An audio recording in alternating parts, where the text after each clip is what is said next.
জাহিদ আল মামুন সাহেব লিখেছেন, হুজুর আপনারা যে ফেসবুক বা ইউটিউবে ভিউ বাড়ানোর জন্য অপ্রাণ চেষ্টা করেন, মানে এখান থেকে কিছু আর্নিং করবেন, কিছু ইনকাম করবেন। এমডি জাহিদ আল মামুন ভাই লিখেছেন, এটা কি হালাল নাকি এটা হারাম? তাকে দেখতে হবে যে আপনি ইনকামের সোর্স হিসেবে কোন বিষয়টাকে আপনি ফোকাস করছেন। আপনার ফোকাসের জায়গাটা যদি হালাল হয়, অর্থাৎ আপনি হালাল কন্টেন্ট ছাড়ছেন বা ভালো উপদেশমূলক, মোটিভেশন মূলক, বা আপনি অনুপ্রেরণামূলক বা আদেশমূলক বা ইসলামিক কন্টেন্ট, বা আপনার ভিডিওটা ছিল শিক্ষামূলক। সো আপনি যদি মানুষের কল্যাণে এরকম কোনো কথাবার্তা ভিডিও করে আপলোড করেন যেটা মানুষের উপকারে আসবে, যেটা দ্বারা কারো ক্ষতি হবে না, যেটা দ্বারা কারো পার্সোনাল ইস্যু প্রকাশিত হবে না, মানুষের সামনে ছড়িয়ে যাবে না, সেক্ষেত্রে আপনার এই ভিডিওর ইনকাম হালাল। তবে হ্যাঁ, সব ক্ষেত্রে নয়।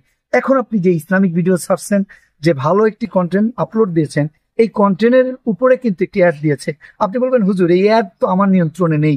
অবশ্যই আপনার নিয়ন্ত্রণে নেই, তবে আপনি যদি চেষ্টা না করেন, আপনি যদি সম্পূর্ণ অ্যাডের দায়িত্বটা কোম্পানিকে দিলেন আর আপনি টাকা আর্নিং করেন, তবে সেই আর্নিং এর টাকা থেকে কিছু টাকা হলেও আপনাকে গরিব দুঃখীদের মাঝে বন্টন করে দিতে হবে। কিছু টাকা হলেও আপনি খেতে পারবেন না। কেন? কারণ অ্যাড স্বয়ং সম্পূর্ণ পরিপূর্ণ আপনার নিয়ন্ত্রণে নেই। আর অ্যাডের মধ্যে যখন আপনি ইসলামিক কথা বলতেছেন, হঠাৎ একটি অ্যাড আসলো, ওই অ্যাডে একটা নগ্ন মেয়ে আসলো, ওই মেয়েটাকে কেউ দেখে ফেললো।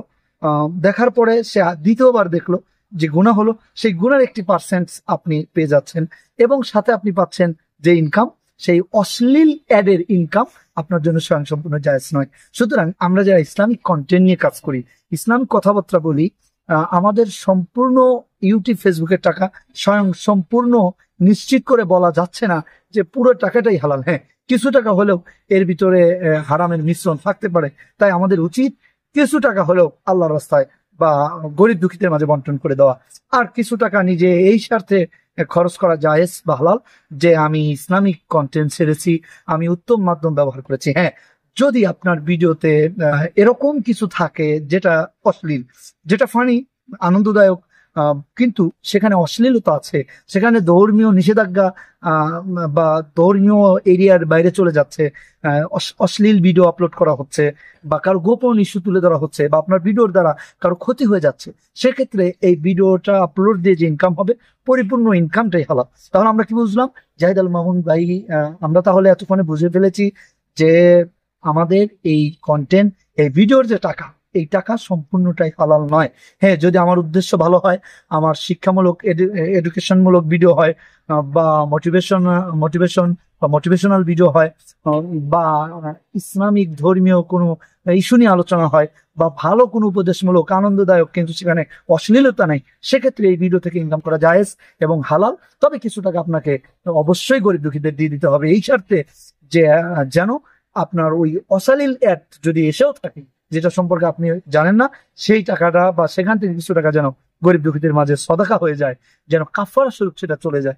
আশা করি আপনি আমার আলোচনা থেকে সম্পূর্ণ বুঝতে পেরেছেন। যারা দর্শক, যারা দেখেছেন এতক্ষণ সময় নিয়ে, তারা অবশ্যই বুঝতে পেরেছেন। সুতরাং আমরা ইউটিউব ফেসবুকের টাকাকে সম্পূর্ণ ত্রুটি মুক্ত বলতে পারি না, তবে আমরা চেষ্টা করব, এতে করে আল্লাহ তাআলা অবশ্যই আমাদের জন্য হালাল করে দিবেন।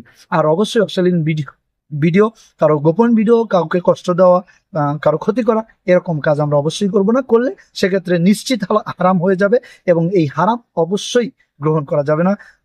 এতক্ষণ সময় নিয়ে আমাদের সাথে থাকার জন্য অসংখ্য ধন্যবাদ। আসসালামু আলাইকুম ওয়া রাহমাতুল্লাহি ওয়া বারাকাতুহু।